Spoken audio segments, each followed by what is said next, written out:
My name is Michaela Montgomery. A lot of you guys know me as the girl from Chick-fil-A, but I am so much more than that.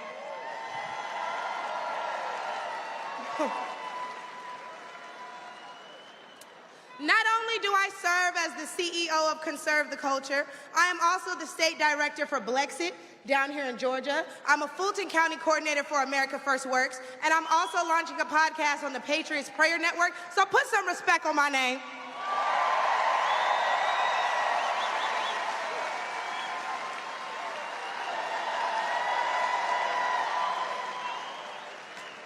Now, why don't we jump right into it?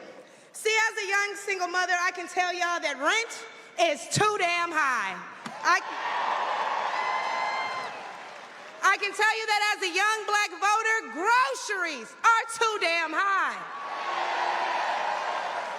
And as an American citizen, period, seniors like my parents should never have to choose between medicine or food. It should never be the quality of life versus the quantity of life. And I don't want to hear, oh, but we capped the price of insulin and lowered the price of all these medicines. Yeah, but you raised the price of everything else, so it's about time to start telling the truth to Americans and let them know exactly what they're signing up for if they want to vote for Kamala Harris. We need to vote based on facts and not feelings. See, under Harris and Biden, the average Georgia household is losing $1,060 per month, and inflation is at 21.4%. And due to the war on energy, average gas prices have reached record highs for the state.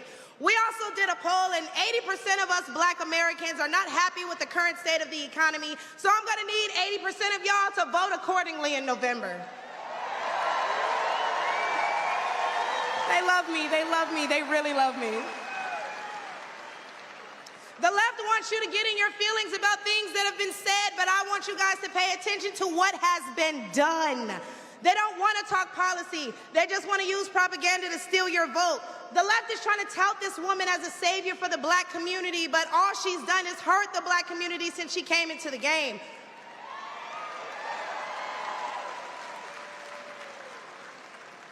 See, the first step in destroying the black community is to dismantle the black family. So aside from her record as a prosecutor, why don't we ask Mrs. Willie Brown if Kamala Harris cares about black families?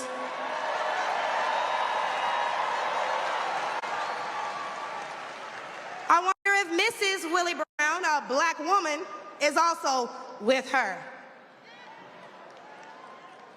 A few days ago, President Trump said he didn't know Vice President Harris was a black woman. I'm trying to figure out what all the outrage is about because she's only black when it's time to get elected.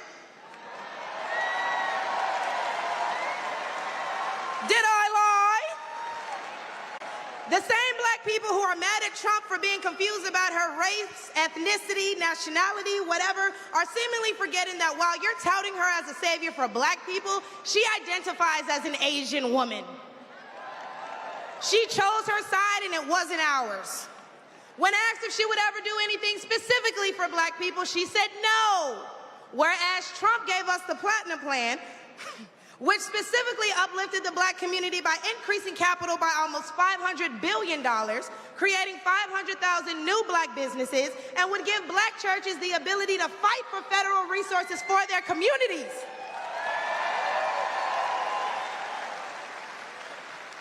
And why are we acting like strong borders aren't a thing literally everywhere else in the world? Since when has being patriotic been a crime?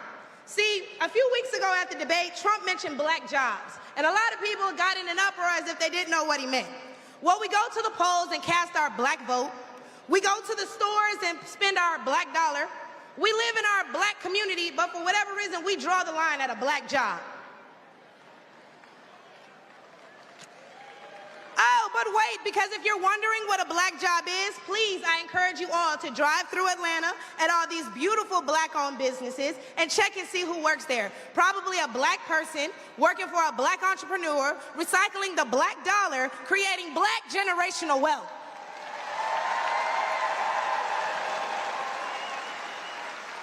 If they come here illegally and they're taking your jobs and your resources, then please believe my cousins in the Appalachians, they're coming for you too. And y'all know Kamala Harris has yet to say Laken Riley's name.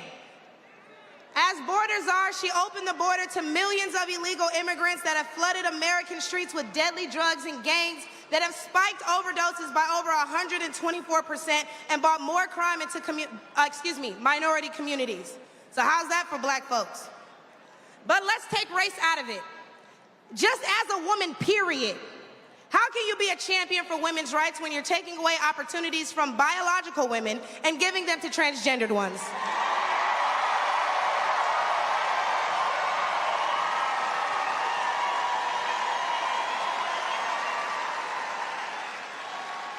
I'll wait, y'all, because I wasn't done. See, how can you promote equity for women and you're allowing men to play in women's sports? And what kind of feminist would still allow men to enter their sacred spaces, i.e. our bathrooms and school locker rooms? Do I even need to mention the opening ceremony at the Olympics? Or the fact that Angela Carini was forced to fight a man and told us that she's never been punched so hard in her life. We cannot allow dangerous liberals who think things like this are okay into the White House, because my daughter will not be fighting a man at her wrestling match.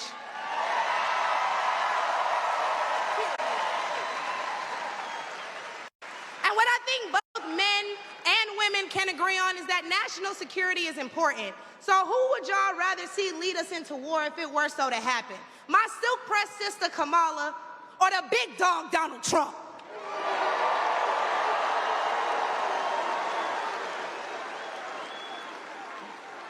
And lastly, I could not get up here without mentioning my farmers, the backbone of this country. And aside from the Biden-Harris administration hurting you guys in ways we can't even comprehend by the rising cost of everything, black farmers suffered even more due to the delays associated with the Inflation Reduction Act signed in 2022. Now, don't let the Biden-Harris administration fool you, because they waited until the 9th hour to sign off on disbursements as a last-minute attempt to garner support. But why would they hurt the agricultural industry? Probably because they're looking forward to making more money in the pharmaceutical one.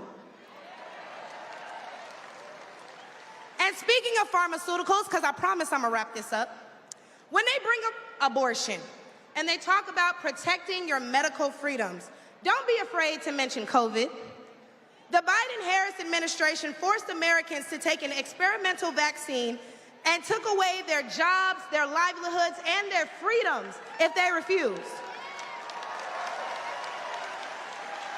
Trump gave us a choice and Biden gave us a mandate.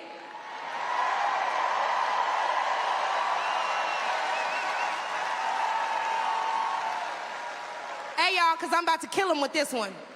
So the next time the left wants to tell you that, hey, abortion is a right and you need to protect your medical freedoms, remember that they took those freedoms away from men and women the second they got in office, and there's nothing stopping them from doing it again.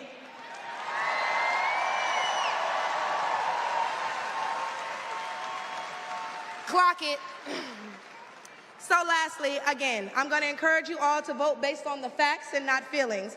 Oh, he made me feel so bad when he said that.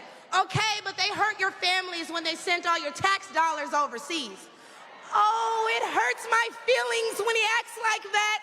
Okay, but it hurts all of us when you see an administration failing their country that they were elected to represent. In which case, I'm going to leave y'all with, hey, mama, daddy, I made it.